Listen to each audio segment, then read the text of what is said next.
5년 전까지였나요? 6년 전까지였나요? 제가 여러분 교회 소속 목사였습니다.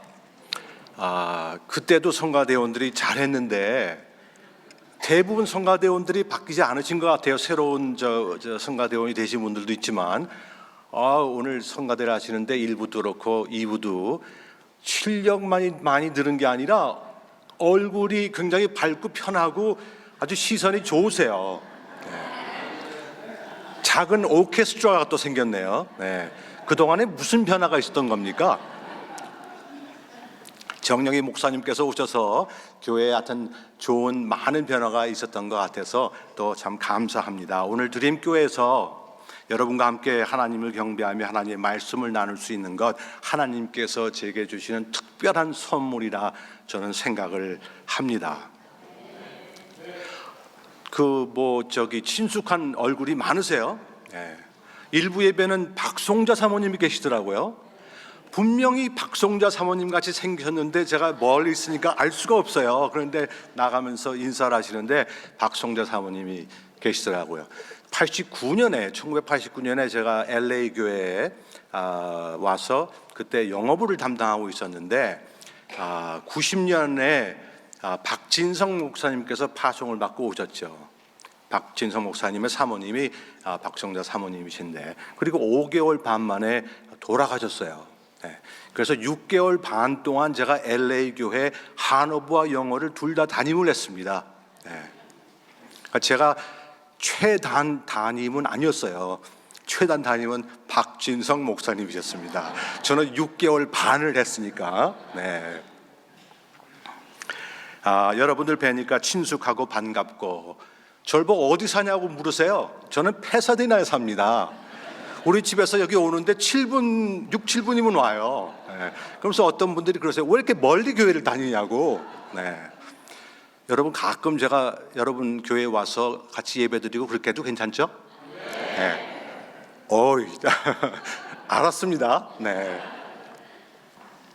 드림교회에서 제가 리더십 훈련 또 설교할 수 있는 기회를 주신 정영인 목사님께 감사드리고, 또 샘터 사역원장 장로님께도 감사를 드려요.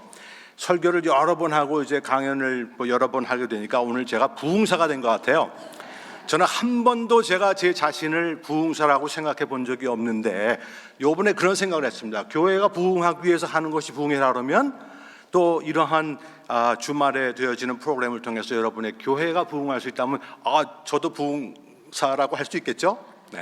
그래서 제가 좀 생각을 좀 고쳐 먹었습니다. 이번 기회에 드림교회에서 나누는 리더십 훈련을 통해서 드림교회가 부흥할 수 있는 그런 새로운 계기가 되기를 참 간절히 바랍니다.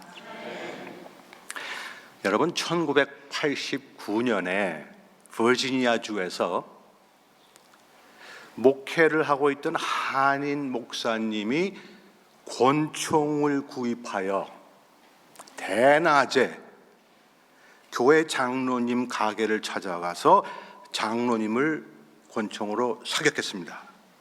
장로님이 맞고 피를 흘리고 쓰러졌는데 목사님이 장로님의 머리를 다시 쏴서 확인 사살을 하고 본인도 자살을 했어요.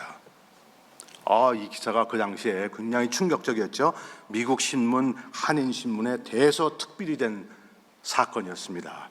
나중에 왜 이런 사건이 일어나게 되었는지 밝혀졌어요. 이 목사님 그 교회를 떠나면 갈 데가 없었습니다. 그런데 그 교회에서 목사님에게 나가라고 하면서 계속 상처를 줬다는 거예요. 상처를 얼마나 이 목사님이 받았으면 목사님이 권총을 구입해서 장로님을 살해하고 본인도 자살을 했겠습니까? 여러분, 권총 맞고 죽지 않으시려면 절대 목사님에게 나가라고 하지 마십시오.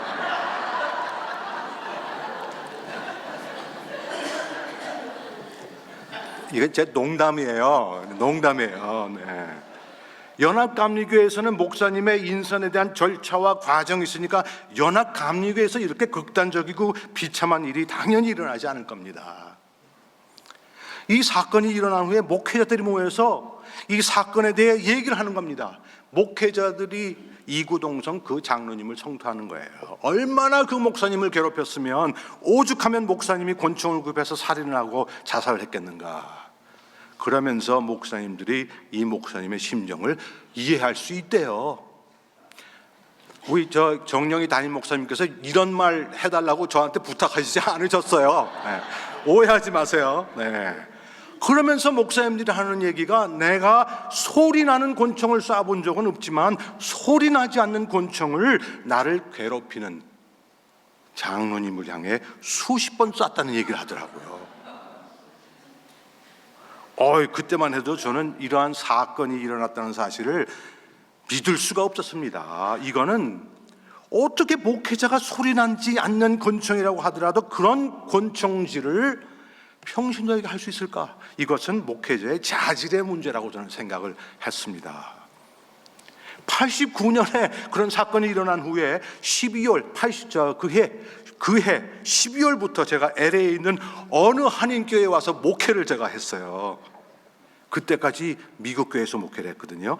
미국 교회에서도 목회자와 평신도 간의 갈등이 당연히 있을 수 있지만 한인 교회에서 목회를 해보니까 이 목사님의 심정을 저도 조금은 이해할 수가 있겠더라고요. 목회자들이 한인 교회에서 얼마나 많은 상처를 받는지, 얼마나 속이 썩는지 겪어보니까, 또 우리가 다 부족한 사람이니까 소리 나지 않는 권총을 쏜다는 목사님들의 말이 뜨겁게 제 마음에 닿는 겁니다. 그러나 아무리 장로님이 목사님에게 상처를 줬을 망정 어떻게 목사님이 장로님에게 총질을 할 수 있겠습니까? 이러한 일은 절대로 일어나서는 안 되겠죠. 사랑하는 여러분, 목사님과 장로님은 교회에서 가장 많이 충성하고 가장 많이 은혜 받고 가장 많이 본인들을 희생하는 분들 아닙니까? 가장 많이 존경을 받아야 할 분들이 이분들이에요. 그런데 교회에서 심한 상처를 주고받을 때에 이러한 심각한 결과를 초래할 수가 있다는 겁니다.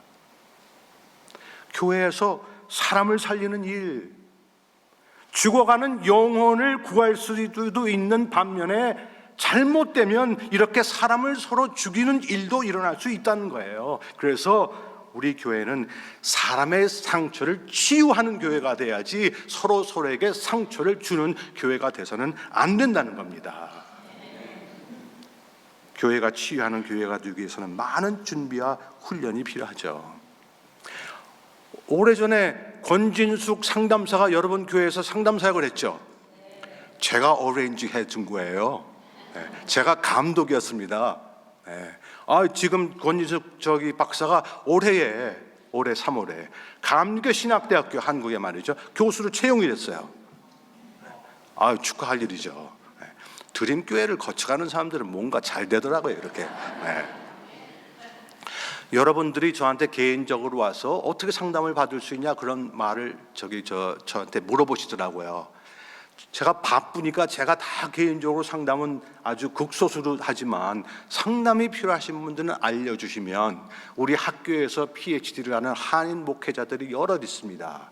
그분들이 여러분들을 상담할 수 있도록 제가 연결을 해드릴 수 있어요. 그러니까 저에게 말씀해 주시면 됩니다.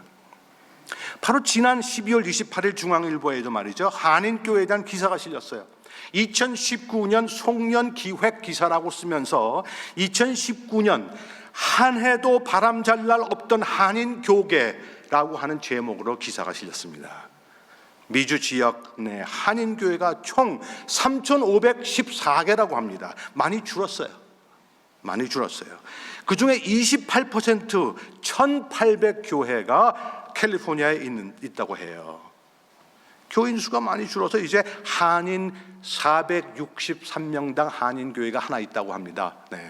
10년 전 20년만 하더라도 말이죠, 한인 200명당 교회가 하나 있었어요. 그런데 그렇게 많이 교회가 없어졌다는 거예요. 한인 이민이 많이 안정되니까 이제는 자기 건물을 소유하고 있는 교회들이 많이 생겼습니다. 그렇게 되니까 교회의 재산권에 관한 일로 법적 분쟁, 교인들 간의 소송, 건물 관련 소송이 한인 사회에서 논란이 되고 있다는 기사가 실린 거예요. 한인교회는 아직도 한인 사회에서 중요한 역할을 하고 있지만 이렇게 갈등의 문제도 많다는 겁니다.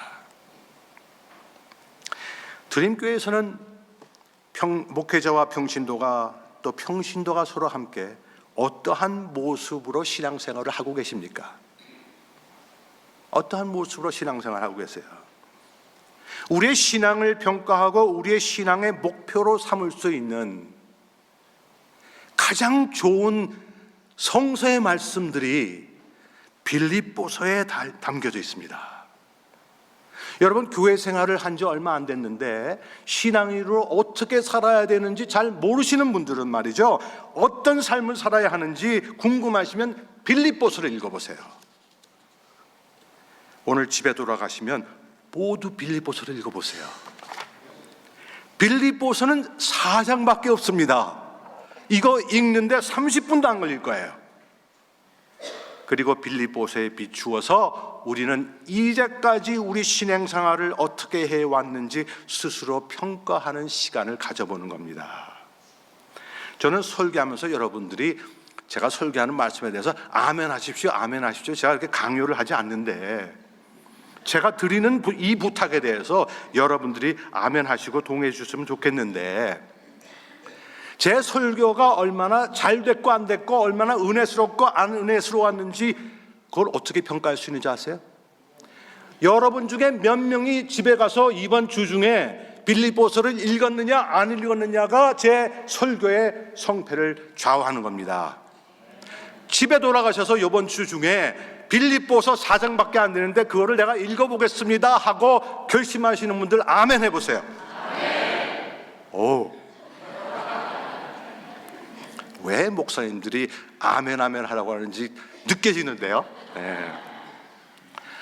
어느 교회 가서 제가 빌립보서를 읽어보라고 권면을 했더니 그 교회 교인 중에 어떤 권사님이 그 다음날 저하고 만날 기회가 돼가지고 저를 만나고 그러시는 거예요. 아니, 읽어보라고 해서 읽어봤는데 별거 없던데요. 여러분, 죄송하지만 그 권사님에게 제가 조금 실망했습니다. 하나님의 말씀에 대한 무관심, 또 성경 말씀을 그렇게 가볍게 생각하는 그 태도에 대해서 제가 실망스러웠어요. 하나님의 말씀이 우리 삶에 살아있는 생동적인 말씀이 되기 위해서는 우리는 겸손한 자세로 성경을 읽고 배우려는 자세로 성경을 읽고 생각하면서 읽어야 됩니다. 그냥 무심코 읽기만 해서 성경 말씀이 우리에게 하나님의 말씀으로 다가오는 것이 아니라는 거예요. 그래서 오늘 이번 주 중에 빌립보서의 말씀을 다 읽으실 텐데 그저 간단하게 몇 가지 빌립보서에 대한 배경을 말씀드리면 말이죠, 빌립보서에 대해서, 빌립보서는 바울 사도가, 바울이라고 하는 사도가 감옥에서 빌립보 교회에 쓴 편지입니다. 그런데 바울 사도가 쓴 편지가 하나가 아니죠. 여러 편지가 우리 신약 성서에 담겨져 있는데 그 중에서도 가장 개인적인 편지가 빌립보서예요. 그리고 바울도 빌립보 교회의 교인들도 기뻐할 이유가 하나도 없었습니다.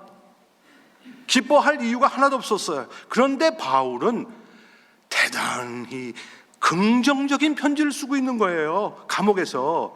우리가 잘 아는 빌립보서 4장 4절의 말씀이 빌립보서에 있습니다. 주 안에서 항상 기뻐하라. 내가 다시 말하노니 기뻐하라. 바울은 감옥에 갇혀 있는 신세입니다. 빌립보 교회에 분란이 있었어요. 유오디오와 순두계 사이에 시기와 질투가 있었습니다. 교회의 갈등으로 번졌어요. 율법주의 이단이 빌립보 교회를 찾아와서 교회를 혼란스럽게 했습니다. 빌립보 교인들도 자기들이 믿는 하나님에 대한 신앙 때문에 로마 제국의 핍박을 받는 처지였어요. 이렇게 바울도 빌립보 교인들도 기뻐할 이유가 하나도 없는데 기뻐하는 겁니다. 오늘 2장 1절부터 5절 말씀을 보면 교인 모두 마음을 같이하여 같은 사랑을 가지고 뜻을 합하며 한 마음을 품어 다투지 말고 겸손한 마음으로 서로 돌보면서 살라는 겁니다. 성가대 대장님, 성가대 지휘자에게 하나님께서 특별히 계시를 주신 것 같아요. 오늘 성가하신 그 제목을 보니까 말이죠. 어쩌면 설교에 그렇게 딱 맞는 그런 내용의 찬양을 했는지. 우리가 또한 그렇게 살아야 하는 이유는 말이죠, 그리스도 예수께서 당신이 낮아지는 마음으로 인간 세상에 오셔서 우리를 그렇게 섬기셨기 때문에라는 거예요. 예수님이 그렇게 우리에게 본을 보이셨으니 우리도 그러한 삶을 살아야 된다는 겁니다. 2020년 아직도 새해인데 말이죠, 이 새해 한 해에 어려운 일들이 많이 있을 수 있어요. 우리 교회 내에서 또 우리가 속한 교단도 어려운 일을 겪을 수 있습니다. 2020년을 바라보는 우리에게 제가 부탁드리는 것은 빌립보서의 말씀이 하나님께서 특별히 오늘 이 한 해에 저희들에게 주시는 말씀이라고 믿을 수 있으면 좋겠습니다. 하나님께서는 우리 모두가 마음을 같이하여 같은 사랑을 가지고 뜻을 합하며 한 마음 품기를 원하시는 거예요. 이것이 쉬운 일이 아니죠. 쉬운 일이 아닌데, 그렇게 쉬운 일이라면 바울 사도를 통해서 하나님께서 우리에게 이러한 당부를 하시겠습니까? 마음을 같이하여 같은 사랑을 가지고 뜻을 합하며 한 마음을 품기 위해서 우리가 생각을 해야 될 것들이 많이 있겠지만 오늘 세 가지만 저희들이 생각할 텐데, 먼저 나의 신앙의 열정이 다른 사람에게 상처를 주는 열정이라면 우리가 다시 생각해 봐야 합니다. 나의 신앙의 열정이 다른 사람에게 상처를 주는 열정이라면 우리가 다시 생각해 봐야 돼요. 신앙의 열정이 대단한 중요한 삶의 또 신앙생활의 원동력이 될 수 있습니다. 아주 중요해요. 여러분 모두 새해에는 여러분의 신앙의 열정이 깊어질 수 있기를 바랍니다. 그 반면 나의 열정이 나만의 만족 또는 소수의 만족만을 위한 것이라면, 그래서 그 열정이 교회 전체를 위한 열정이 되지 못하고 어느 성도들에게는 상처를 주는 열정이라면 우리가 숙고하고 하나님께 기도해 봐야만 해요. 하나님의 뜻을 여쭤봐야만 합니다. 그런데 하나님께서는 벌써 우리에게 성서를 통해서 해답을 주시지 않습니까? 우리 신앙의 열정의 목표는 마음을 같이하여 같은 사랑을 가지고 뜻을 합하며 한 마음을 품는 겁니다. 우리의 열정이 교회가 마음을 같이 하는데 도움이 되지 않는다면 우리는 기도를 많이 해서 하나님의 뜻을 파악하기 위해서 끊임없는 노력을 해야만 해요. 두 번째입니다.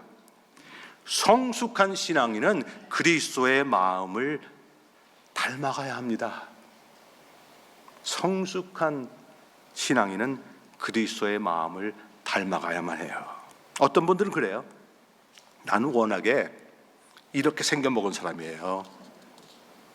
난 이것밖에 몰라요. 그냥 난 나 생긴 대로 살 거예요.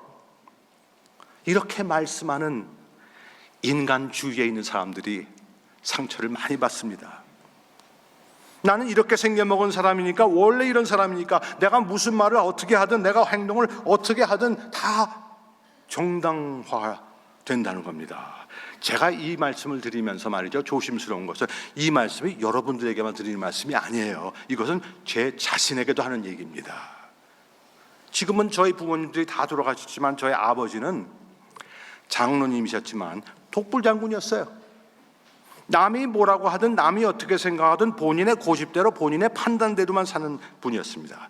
집 밖에 나가면 집 밖에서는 저희 아버지를 다 그렇게 좋아했어요. 인기가 많았습니다. 그렇게 좋아하는 저희 아버지인데 집에만 오면 말 한마디를 해도 그렇게 부드럽지 않게 하시는 겁니다. 그러니까 제 어머니가 살아계셨을 때 마음 상처를 많이 받으셨어요. 다른 사람이 아버지의 말씀을 어떻게 받아들인다는 생각은 안 하시는 분이었습니다. 듣는 사람이 혹 상처를 받더라도 내가 상처 주려고 한 게 의도가 아니야, 그러니까 나의 책임은 없다는 겁니다. 부부싸움을 하는데 남편의 목소리가 커지니까 그렇게 그러죠. 아내가 당신 왜 그렇게 화를 내요? 남편이 하는 얘기가 나 화 안 났어. 이 남편은 자신의 모습과 자신의 언어가 다른 사람들에게 어떠한 영향을 주는지, 어떠한 상처를 주는지 전혀 파악을 안 하는 거예요. 자기 감정을 잘 파악하고 알아서 그것을 제대로 통제해야 된다고 하는 것이 우리 어저께 세미나 내용 중에 하나였지 않습니까? 제 아버지가 매우 힘든 인생을 사셨습니다. 평안남도 한천이 고향이신데 이북을 제가 2번 갔다 왔는데 한천이라고 하는 그 마을은 없어졌어요. 지금 6.25 전쟁이 터졌을 때의 목사님이었던 저희 아버지의 할아버지와 함께 함경도에 가서 목회하는 걸 돕고 계셨어요. 그때 저희 아버지가 결혼을 한 지 1년 조금 넘어서 갓난 아들이 태어났는데, 그 당시에 많은 젊은 남자들이 그랬듯이 1950년 12월에 아버지가 교회 친구 몇 명과 함께 남쪽으로 피난을 갔습니다. 아버지가 돌아가신 후에 제가 계산을 좀 해봤어요. 그 당시 저의 아버지의 연세가 22세였어요. 그렇게 젊은 청년이었습니다. 그렇게 젊은 청년이 아직도 신혼이었을 때 아내와 아들과 온 가족을 뒤에 두고 피난을 간 겁니다. 6년 전에 돌아가셨는데 64년 동안 가족 사진 한 장 없이 실향인이 되어서 그렇게 사신 거예요. 그렇게 살았던 우리 아버지는 아버지 마음에 어떤 상처를 끌어안고 살 수밖에 없었을까 하는 질문을 제가 해봐요. 전쟁이 끝나서 휴전이 됐습니다. 몇 년이 지났는데 통일이 될 수 있는 가능성이 없고, 그러니까 저희 아버지가 많은 사람들이 그랬듯이 재혼을 했어요. 딸 하나 낳고 아들 둘을 낳았습니다. 일제강점기에 제 할아버지는 이북에서 아주 부유하게 살았다고 해요. 그 옛날 일정시대 때 사진관을 하셨다고 합니다. 제 아버지가 사진 기술을 어렸을 때 배워서 전쟁이 끝나고 돈을 많이 벌으셨대요. 전쟁이 끝나고 누구나 다 아이디를 만들어야 되지 않습니까? 아이디를 만들어야 되는데 사진 기술자가 없다는 거예요. 그래서 사진 기술자로서 돈을 많이 벌었대요. 그러나 나중에 친한 친척에게 배신을 당해 장신의 재산을 모두 날렸는데, 그 어려운 때에 저를 포함해서 자식 셋이 태어난 겁니다. 우리는 서울 해방촌에서 살았습니다. 해방촌에 제일 먼저 세워진 2층 집이 저희 집이었어요. 이민 온다고 말이죠. 2층 집 팔고, 이게 집값이 올라가고 하기 다 전이니까 5 식구 비행기표 사고 남은 돈이 500불인데 500불 가지고 우리는 하와이에 이민을 왔거든요. 그런데 그 해방촌에서 살 때 저희 아버지가 인지도가 높았습니다. 사람들이 다 좋아했어요. 저희 아버지가 국회의원에 출마를 하겠대요. 바로 지난주인가 언젠가 그 영화가 나왔지 않습니까? 남산의 부장들. 국회의원 출마하겠다고 그렇게 하고 하니까 저희 아버지가 남산 중앙정보부에 끌려갔습니다. 이북에서 온 사람인데, 그러고 며칠이 지나서 귀가를 하셨어요. 이북에서 공산당 때문에 시달렸는데 이남에 와서 중앙정보부한테 시달린 겁니다. 제 어머니의 말씀이 결혼 초에는 그렇게 자상하고 그렇게 나이스한 남편이었대요. 그런데 시향민으로서 이산 가족으로 살면서 또 그 남산에서 무슨 일이 있었는지 제가 알지 못하지만 얼마나 많은 상처를 끌어안고 사셨으면 그렇게 때로는 난폭한 아버지로 변했을까. 제가 어렸을 때 저희 어머니가 아버지한테 맞는 그 모습을 여러 번 봤습니다. 이민 온 다음에는 그런 일이 없었어요. 가정폭력 그것을 보면서 말이죠, 제가 모르겠어요. 5살, 6살, 7살이나 됐는지 무서워서 저는 책상 밑에 들어가서 숨어있던 기억이 나요. 트라우마를 받는 겁니다. 그렇게 아버지와 함께 성장을 하니까 저도 아버지를 닮은 모습들이 많아요. 얘기를 하다 보면 환한 사람같이 얘기를 합니다. 제 아내가 전화를 하는데 제가 무심코 받으면 또 그렇게 꼭 물어봐요. 제 아내가 무슨 일이 있었어? 왜 화났어? 그럼 제가 알아채리고 목소리를 부드럽게 제가 합니다. 우리 중에 많은 사람들이 상처투성이의 모습으로 살아가고 있습니다. 상처를 많이 받았는데 그 상처를 치유하지 않고 사는 사람들은 돌덩어리를 우리 가슴 속에 지고 사는 것 같은 거예요. 교회에서, 가정에서 또는 상담으로 그런 마음이 치유되면 치유될 때마다 그때마다 돌덩어리를 하나씩 꺼내 놓는 거거든요. 그런 치유의 경험이 없으면 우리는 난폭해집니다. 상처 투성인 사람은 본인의 상처가 너무 아프기 때문에 다른 사람은 안중에 없어요. 세상을 보는데 나 중심적으로만 세상을 봅니다. 다른 사람의 마음과 생각을 이해할 수 있는 여유와 공간이 없는 거예요. 어떤 분들은 성장기에 사랑을 충분히 받지 못했기 때문에, 또 어떤 분들은 남에게 인정을 받아본 적이 없어서 그래서 비판적이기만 하고 칭찬을 할 줄 모르고 비평만 하는 사람들도 있습니다. 교회에 어떤 목사님이 오시든지 상관없이 목사님이 하자고 하면 무조건 반대하시는 그런 분들도 있어요. 그리스도의 마음을 닮아가기 위해서는 우리 자신의 모습에 대해서 많은 생각을 해야 합니다. 책도 읽고 새로운 것도 배우고 익숙치 않은 행동도 해보고 좋지 못한 습관도 바꿔야만 합니다. 우리가 죽을 때까지 배우고 성장하고 변화해야 돼요. 그리스도의 마음을 닮아갈 수 있는 우리 모두가 되어야 합니다. 우리가 생긴 그 원래의 상처받은 상처의 모습, 또 죄로 인해 하나님께 정죄받아야 할 그 모습이지 않습니까? 우리 원래의 모습은 그리스도 예수께서 하나님과 동등함을 취하지 않으시고 자기를 비어 사람의 모습으로 나타나셔서 당신을 희생하셨기에 우리가 용서를 받고 구원을 얻게 되었는데, 이것이 빌립보서 내용입니다. 우리는 아직도 우리의 원래의 모습과 고집만을 주장한다면 문제죠. 우리 자신의 상처가 남에게 또 교회에서 걸림돌이 된다면 우리는 치유받아야 하고 변화해야만 합니다. 바울 사도의 말씀과 같이 이 새해에는 그리스도의 마음을 품고 우리의 부족한 모습을 변화시킬 수 있는 여러분과 제가 될 수 있기를 간절히 바랍니다. 마지막입니다. 신앙인은 결코 실망하지 않습니다. 신앙인은 실망할 일이 있더라도 결코 절망하는 사람이 아니에요.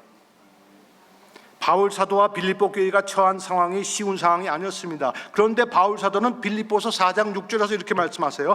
아무것도 염려하지 말고 오직 모든 일에 기도와 간구로 너희 구할 것을 감사함으로 이 하나님께 아뢰라. 그러면 모든 지각에 뛰어난 하나님의 평강이 그리스도 예수 안에서 너의 마음과 생각을 지켜 주시리라. 이런 말씀들은 우리가 읽고 또 읽고 또 읽어서 말이죠, 암송할 수 있다면 우리 삶의 원동력이 될 수 있을 겁니다. 우리가 마음을 같이하여 같은 사랑을 가지고 뜻을 합하며 한 마음을 품고 신앙생활을 한다면 2020년에 어떠한 어려움이 찾아오더라도 능력 주시는 자 안에서 우리가 모든 것을 할 수 있을 것입니다. 그 말씀도 빌립보서에 있죠. 4장 13절. 우리가 능력 주시는 자 안에서 모든 일을 다 할 수 있습니다. 새해에 어려움이 우리를 찾아오더라도 절망하지 않는 여러분이 되시기를 간절히 바랍니다. 여러분에게 절망의 순간이 찾아온다면 꼭 빌립보서를 기억하세요. 긍정적인 사람은 우울증에 걸리지 않습니다. 불평하는 사람은, 남의 흉을 보는 사람은, 남의 단점만 보는 사람은 결코 행복할 수가 없어요. 사랑하는 드림교회 성도 여러분, 새해는 목사님과 평신도 사이에 서로 상처 주는 일이 없기를 바랍니다. 성도와 성도 간 시기하고 질투한 일이 없기를 바랍니다. 2020년도에는 우리의 신앙과 우리의 인격이 좀 더 성숙하고 우리 마음에 깊이 숨겨져 있는 상처가 치유되고 그리스도 예수의 마음을 닮아갈 수 있기를 바랍니다. 2020년에는 우리의 봉사와 헌신을 통해서 드림교회가 성장하고 LA 지역에서 더욱더 모범이 되는 교회가 되기를 바랍니다. 2020년에는 이 땅 위에 평화와 안정이 깃든 해가 되길 바라고 여러분 새해에 하나님의 축복이 차고 넘치시기를 간절히 축원합니다. 다 같이 기도하시겠습니다.